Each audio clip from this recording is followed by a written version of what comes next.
Romania meets the anniversary of the beginning of the Russian invasion in Ukraine with anxiety and concern about what is happening east of its borders, but also with perhaps unexpected internal controversies on various issues. Bucharest, of course, is a NATO pillar in the region and is coordinating intensively with its Western allies and also with pro-Western countries in the Black Sea, such as the Republic of Moldova, Ukraine, and Georgia, so that the region can respond to the security challenges posed by Russia. Moreover, under the rule of President and ethnic German Klaus Iohannis, who has been in office since 2015, there has been a more significant reorientation in Romanian foreign policy towards interaction with European countries, anchored by large foreign investment from Western Europe. In recent years, Romania has been betting on a united West in its foreign policy and has been trying to accommodate its regional interests, for example, regarding the Republic of Moldova and Eastern Partnership, within a European framework so that Bucharest can itself establish as a regional subcontractor of Western policy in the region. However, in Romanian society, it can be sensed that the so-called sovereignist tendency is gaining strength in the recent times. It is a political tendency that looks with adversity to the liberal West and sees Romania as a colony of Western capital and demands that Romanian politicians pursue a foreign policy that is more in line with Romanian national interests, for example, in terms of protecting Romanian minorities abroad or of protecting the Orthodox Church from the encroachments of the so-called cultural Marxism.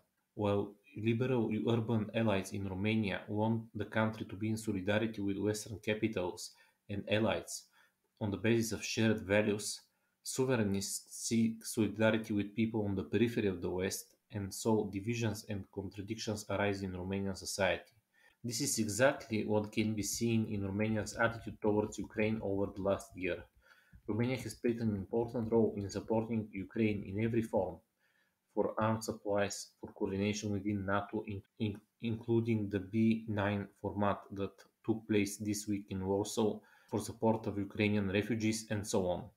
Romania has helped to transport Ukrainian grain through its port of Constanța and has been described by Ukrainian officials as a sincere friend. Romanian President Klaus Iohannis visited Kiev in the summer of 2022 along with the leaders of Germany, France, and Italy, three of the countries with largest foreign investment in Romania. This was a sign that Romania was placing its policy towards Ukraine more in the European vector, while Poland clearly demonstrated that it was linking its Ukraine policy to the UK. The two approaches, the more defense and security related Atlanticist one followed by Poland, and the more economy related European one followed by Romania, are seen by some as competing, but they can also be seen as complementary, as two arms of the West acting in concert. However, Romania's relationship to Ukraine is more complex, and this complexity comes from the role of the sovereignist tendency in Romanian politics. Romania has for years had disputes with Ukraine over the Romanian minority on its territory, which is perceived in Bucharest as being deprived of sufficient rights. Just a few days ago, a scandal also broke out over Ukraine's action to deepen one of the channels of the Danube Delta, the so-called Bistroy Canal. Ukraine wants to make this canal navigable so that it can export grain along it. Romania has opposed such a move for years, citing environmental and other reasons. A number of Romanian foreign policy analysts point out that there are anti-Ukrainian tendencies in Romania which they link to the unresolved bilateral issues or to competition for the position of a leading Euro-Atlantic power on NATO's eastern flank. Romania's pro-Western political elites see an interest in shifting the center of gravity in Europe to the east, and therefore the west frontier to be Ukraine's eastern border. But as analysts such as international relations expert Armand Goshu point out, the prospect of a Ukrainian victory in the war in Ukraine does not generate a lot of enthusiasm in Bucharest as well. Thus, it seems that Romanian policy, like the policy of many countries in southeastern Europe, takes into account the need for a precise balance between different domestic and foreign interests.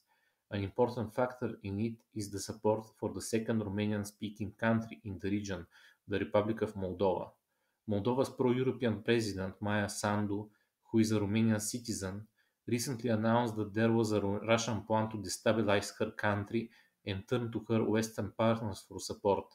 Sandu met Romanian President Klaus Iohannis on 23rd of February this year, and their meeting confirmed precisely the Romanian commitment to the security and European perspective of the Republic of Moldova. Bucharest provides funding for Moldova through the so-called Platform Moldova, which is a joint initiative of Germany, France, and Romania.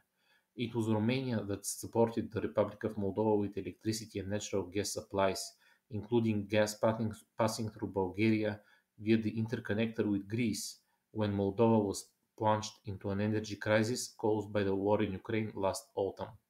But even with regard to the Republic of Moldova, Romanian policy also has a sovereignist tendency. At the end of 2022, George Simeon, leader of the Alliance for the Unity of Romanians party, which is the third political force with the support of around 15% of voters at the moment, has demanded that all aid to the Republic of Moldova be stopped.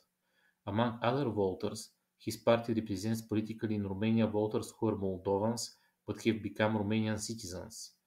But his party is a rival to Maia Sandu's PAS party in Moldovan politics.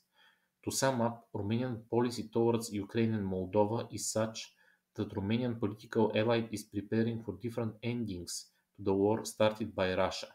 Romania is a country with significant foreign investment, over 110 billion euro by the end of 2022, and most of it is Western European. Romania's security elite is closely integrated into NATO, and the country's role in the alliance can be judged by the fact that NATO's Deputy Secretary General Mircea Joana is Romanian.